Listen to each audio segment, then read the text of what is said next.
ఏంటి పంచకోశాలు అనేది? అంటే మనకు 3 శరీరాలు ఉన్నాయంటారు. ఈ 3 శరీరాల లోపల ఈ పంచకోశాలు అనేది ఏ విధంగా ఉంటుంది? ఈ పంచకోశాల శుద్ధీకరణ ఏ విధంగా చేసుకోవాలి? 3 శరీరాలంటే స్థూల శరీరం, ఫిజికల్ బాడీ. సూక్ష్మ శరీరం, మన కోరికలు, ఆలోచనలు. నెక్స్ట్ కారణ శరీరం. కారణ శరీరం అనేది ఈ రెండింటి బట్టి తయారవుతుంది. ఈ రెండిట్లో చెడ్డ ఉందనుకోండి, కారణ శరీరం బాగుండదు. 2 బాగుంటే అది కూడా బాగుంటుంది. సో ఆ 3 శరీరాలు ప్యూరిఫై అవ్వాలి. ఇక్కడ సాధనలో ఫస్ట్ కండిషన్ ఏంటంటే ప్యూరిటీ. ఎంత పవిత్రంగా ఉంటామో. అందుకని ఇప్పుడు సంధ్యావందనం చేసేవాళ్ళు ఆ మొదటి మంత్రాలన్నీ కూడా ప్యూరిఫికేషన్. ప్యూరిటీ ప్యూరిటీ ప్యూరిటీ మొత్తం అంత అయిన తర్వాత అప్పుడు గాయత్రి మొదలవుతుంది తప్ప మొదట డైరెక్ట్ గాయత్రి ఉండదు. అన్ని ప్యూరిటీయే. స్థూల సూక్ష్మ కారణ శరీరాలు ప్యూరిఫై. అందుకని గురువు గారు 3 శరీర కా ధ్యాన్ అని ఇచ్చారు. ఆ బంగారు రంగు కిరణాలు సూర్యుడి నుంచి సవితా కిరణాలు పడుతుంది. స్థూల శరీరం పవిత్రం, సూక్ష్మ శరీరం పవిత్రం, కారణ శరీరం పవిత్రం. అవి 3 శరీరం. ఇంకా పంచకోశాలు అన్నారు అనుకోండి. కోశం అంటే ఏంటంటే ఒక పెట్టిలాంటిది. పెట్లో ఏం చేస్తాం? దాచుకుంటాం. లాకర్ ఒక రకంగా చెప్పాలంటే లాకర్లో డబ్బులు దాచినట్టు, బంగారం దాచినట్టు ఇంకేవో దాస్తాం. అలాగా భగవంతుడు ఏం చేశారంటే 5 కోశాల్లో 5 రకాల జ్ఞానం, 5 రకాల శక్తి దాచిపెట్టి వచ్చాడు. అవి వాడుకోవాలంటే తాళం తీయాలి. ఎంత పెద్ద లాక్ అయినా చిన్న తాళంతో తీయచ్చు అంటాడు చూసారా, అలా చిన్న తాళంతో తీయాలి. ఆ చిన్న తాళమే సాధన. గురువు ఏం చెప్తే అది చేస్తేనే అది ఓపెన్ అవుతుంది. ఆయన ఎలా చేశారో అది చెప్తారు మనకు. అందుకని అన్నమయ కోశం అన్నప్పుడు ఈ భౌతిక శరీరానికి వెనకాల ఇంకొక ఇప్పుడు రావి ఆకు చూసాను కూడా ఎండిపోయింది. ఇలా చిన్న చిన్న చిన్న చిల్లులు అల్లికలాగా కనిపిస్తాయి. ఈనెలన్నీ ఒక రకమైన డిజైన్లు కనిపిస్తుంటాయి. అలాంటి శరీరం వెనకాల దీన్ని కిర్లియన్ ఫోటోగ్రఫీతో తీసి చూపించారు వాళ్ళు, రష్యా వాళ్ళు. ఆరా అని కూడా ఉండదు. దాంట్లో మ్యాజిక్ ఏంటంటే ఎవరికైనా ఏదైనా కారణం వల్ల ఒక వేలు తీసేశారు అనుకోండి, కిర్లియన్ ఫోటోగ్రఫీ తీస్తే ఆ వేలు కూడా పడుతుంది.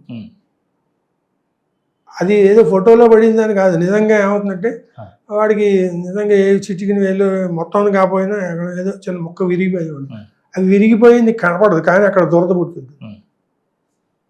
ఇలా ఇలాంటి అక్కడ ఏం ఉండదు. ఏంటంటే ఇక్కడ దురద పుడుతుంది, ఇక్కడి నుంచి ఇక్కడికి ఏం లేదు. మరి దురద ఏంటంటే అన్నమయ కోశంలో ఉంది బాధ, ఆ దురద ఉంటుంది. ఇది ఫిజికల్గా ఇక్కడ తెలుస్తుంటుంది. ఫిజికల్గా లేకపోయినా యాంపుటేషన్ అయినా కూడా నొప్పి కానీ దురద కానీ ఉంటాయి. అక్కడ మార్పు చేస్తే ఫిజికల్ బాడీ ఆరోగ్యంగా ఉంటుంది. కాబట్టి రోగరహిత అనేది రావాలంటే అన్నమయ కోశాన్ని ప్యూరిఫై చేయాలి. ప్యూరిఫై చేసి దాన్ని ప్రాణంతో నింపాలి. అది అన్నమయ కోశం. అన్నమయ కోశానికి ఆసనాలు ఇచ్చారు, కొన్ని ముద్రలు ఇచ్చారు, బంధాలు అంటాం ఇచ్చారు. దాంట్లో కొన్ని రకాల గురువు గారి మాట ఏంటంటే ఉపత్యకలు అని ఉంటాయి. ఆ ఉపత్యకలు మంచివి కొన్ని ఉంటాయి, ఎక్కువ చెడ్డ ఉంటాయి. అవన్నిటినీ క్లియర్ చేసుకుంటే అప్పుడు వీడి సిస్టమ్ అంతా బాగుంటుంది. ఇంత పెద్ద లిస్ట్ ఉంటుంది ఉపత్యకలు.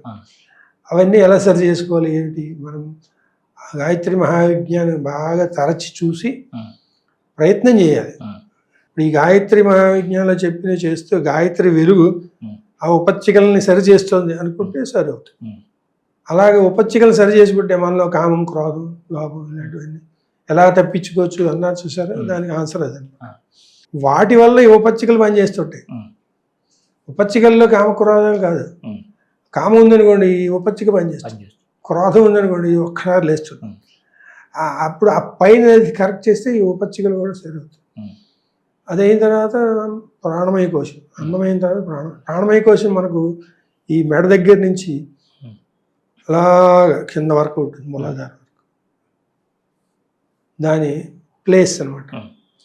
ఈ వెనక వీపు మీద ఇక్కడి నుంచి కింద వరకు అదంతా కూడా గాయత్రి వెలుగులో ఉంది. వెలుగులో ఉండి ప్రాణమయ కోశంలో లోపాలు ఉంటాయి. ప్రాణమయ కోశంలో లోపాలు ఎలా ఉంటాయంటే నొప్పి.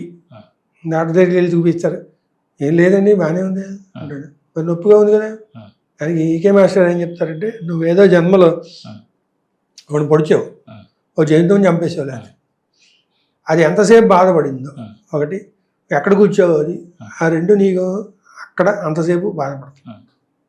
అంటే కార్మిక్ సంబంధించిందంతా దాంట్లో ఏదో టక్కన కొట్టావు చెయ్యి, దానికి చెయ్యి ఏదో అయింది, కాలు 4 కాళ్ళు ఉంటాయి కదా, ఏడో కొట్టావు, కాలు విరగటం ఏదో అయింది. ఇప్పుడు నీకు కాలు మీద కొడితే కాలు, చేయి మీద కొడితే చెయ్యి, ఎప్పుడు చుర్రు పడి నొప్పులు చుట్టూ ఇలా అన్నాడు అనుకోండి, వీడికి కూడా ఇలా అన్న నొప్పులు వస్తుంటాయి, కనబడదు.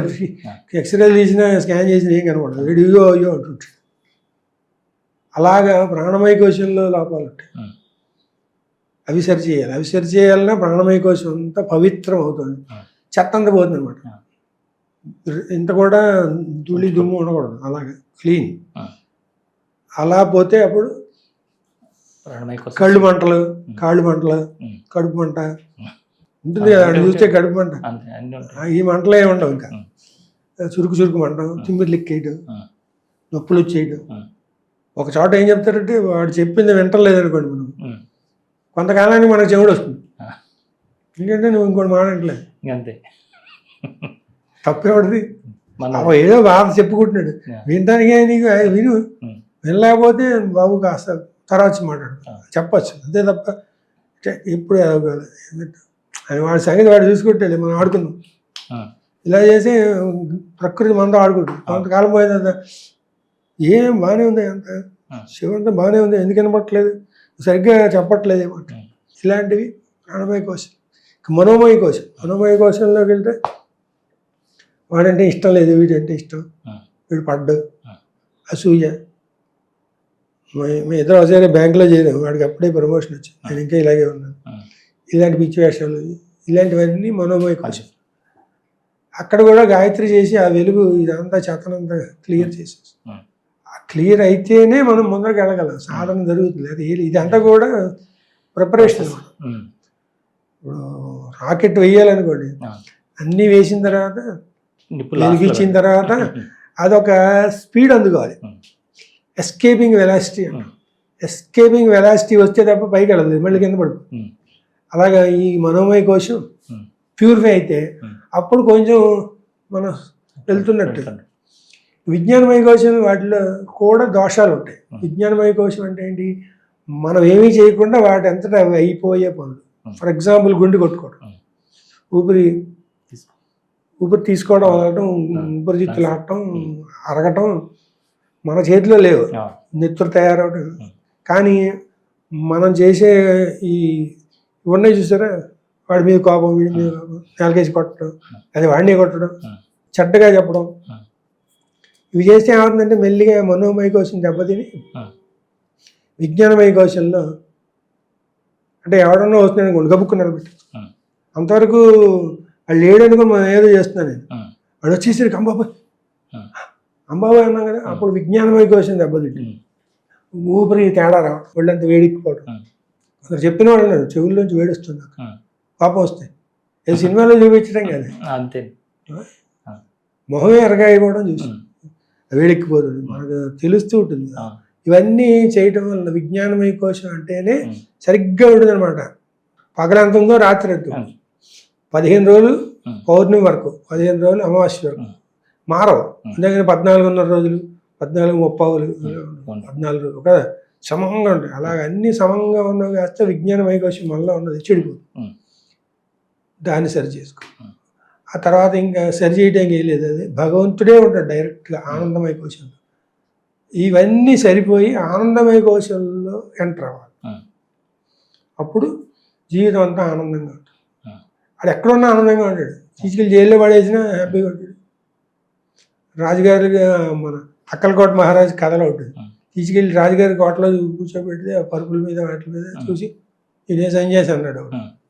మరుసటి రోజు ఏం చేసేది, ఆయన మంచి ఎండలో కోటల మీద కూర్చుని ఏంటంటే మేమంతే, వాళ్ళకి ఏవే ఉండవు, ఎప్పుడు అక్కడ ఉంటారు. మనం కూడా అక్కడికి వెళ్ళామనుకోండి, మనం కూడా అలా ఉండొచ్చు, ఈ పనులన్నీ చేసుకోవచ్చు. అప్పుడు ఏమవుతుందంటే ఇది దీనికి కూడా అంటురోగం ఉంటుంది, వాడికి కూడా అంటుకుంటుంది, వచ్చిన అందరికీ అంటుకుంటుంది. ఇంకొంచెం సేపు కూర్చుంటే బాగుంటుంది, కొంచెం సేపు మాట్లాడితే బాగుంటుంది, ఇంకాసేపు ఎలాగో ఇక్కడ గడుపుదాం. ఇప్పుడు ఈకే మాస్టర్ మందులు ఇస్తున్నప్పుడు డిస్పెన్సరీకి వచ్చేవాళ్ళు చీటీలు అన్ని అయిన తర్వాత మందులు అవి ఇచ్చిన తర్వాత వేసుకొని అక్కడే కూర్చుని పోయేది. Hmm. మీకు ఇచ్చేసాం కదమ్మా వెళ్ళిపోండి అంటే Hmm. స్వామిని చూస్తూ కూర్చుంటాం. Hmm. ఆయన చూస్తేనే చాలు. Hmm. ఆయన ఆ స్థితిలో సాక్షాత్తు శ్రీకృష్ణుడే మాస్టర్. Hmm. అలాంటి స్థితి అందరికీ ఇస్తారు వాళ్ళు. Hmm. ఆయన నేను ఒక్కడిని అయిపోవడానికి వచ్చానని చెప్పలేదు. Hmm. మిమ్మల్ని అందరినీ నా అంతటి వాడిని చేస్తాం. ప్రతి గురువు చెప్పే మాట నా అంతటి వాడిని చేస్తాం. అందుకని మనం ఒక గురువుని నమ్ముతున్నాం అంటే ఆయన అంత స్థితికి మనం తీసుకెళ్తారని కూడా నమ్మాలి. ఇది ఇంకా ఎప్పుడండి ఎంతకాలం చేయాలి? ఈ క్వశ్చన్ అంటే మడుగులు లేవాలి. ఇది ఉండకూడదు. ఉందంటే అర్థం ప్రాణమయ క్వశ్చన్ బాగాలేదని. Never question the master, never doubt the master, never beg. మళ్ళీ గురువుగారు అంటారంటే దేవతలను అడుక్కోకండి. దేవతలు అడుక్కోదు, ఇస్తారు. దేవతలు అడుక్కో అంటే ఇవ్వటం ఏంటి? మరి ఇప్పుడు అందరూ చేసే పని అదే కదా, నాకు అది ఇవ్వు, నాకు ఇది వచ్చేసి ఇది వస్తుంది, ఇచ్చేసి ఇది వస్తుంది. వాళ్ళు ఎలాగ ఇస్తారు? నువ్వు అడగద్దు. అది పాయింట్. అక్కడ గుర్తుపెట్టుకోవాల్సింది నువ్వు అడక్కో, ఇస్తారు. నువ్వు వాళ్ళు ఇచ్చేటట్టుగా నువ్వు బిహేవ్ చెయ్యాలి. నువ్వు పెర్ఫార్మెన్స్ బాగుంది అనుకోండి, ఫస్ట్ ప్రైజ్ ఎవడు ఇస్తున్నాడు? ఫస్ట్ ప్రైజ్ ఇస్తాడని వీడు పరిగెట్టాలి కదా. ఫస్ట్ ప్రైజ్ అక్కలేదు నాకు అని పరిగెట్టినా వస్తుంది. వీడు పరిగెట్టగలిగినట్టు పరిగెడితే నువ్వు నాకు వద్దు బాబు అన్నా వాడు ఫస్ట్ ప్రైజ్ ఇస్తాడు. అదే ఇచ్చావు, తీసుకోవచ్చు, మానేయచ్చు. మనం ఆ స్పోర్టివ్నెస్ ఏది? ఈ జీవితం అనేది ఒక క్రీడ అంటారు అంతే తప్ప లైఫ్ ఈజ్ ఎ స్ట్రగుల్ కాదు. పెద్ద పెద్ద కొటేషన్లు పెడతారు, లైఫ్ అంతా అలా ఉంటుంది. ఏముండదు. Life is beautiful, life is enjoyable, life is liveable. జీవించడానికి జీవించు, ఆనందంగా జీవించు, ఆనందంగా ఉండు. ఆనందంగా ఉండాలంటే ఏం చేయాలంటే ఏం చేయట్లేదు, ఆనందంగా ఉండడం అంతే. ఉండడమే. నీ మనసు ఎక్కడ ఉందంటే చాలా మంది ఏం చెప్తారు, చాలా కష్టాల్లో ఉండండి, ఆ పనులు అవ్వట్లేదు, ఈ పనులు తలపెట్టిన ఏమి అవ్వట్లేదు. ఆనందంగా ఉండు. నువ్వు నేను ఆనందంగా ఉండడానికి ఏం చేయాలని క్వశ్చన్ తీసేయి. మనస్సు ఆనంద స్థితిలో ఉంది. ఎంత గొప్పగా పనిచేస్తుందంటే ఒక ఆవిడకి ఉన్నటువంటి చేతులు తక్కువ తగ్గిపోయి మందులే ఏం లేదు, అదే మందు. నా మనస్సు ఆనంద స్థితిలో. అది మాస్టర్ గారు చెప్తారు, ఈకే మాస్టర్. నీ మనస్సు ఎక్కడుంది, ఎలా ఉంది అని క్వశ్చన్ వేసుకుంటే ఈ ఆన్సర్ చెప్పగలవా? సత్యము, జ్ఞానము, అనంతము, ఆనందము అయిన స్థితిలో ఉన్నది మనస్సు. కష్టమే ఉంది ఇట్లా. ఆధ్యాత్మికతలో ఏది కష్టము లేదు, కష్టము కాదు. చెయ్యటం అనేది ముఖ్యం, చేస్తూ ఉండటం ముఖ్యం. చేసేస్తే కుదరదు, చేస్తూ ఉండటం.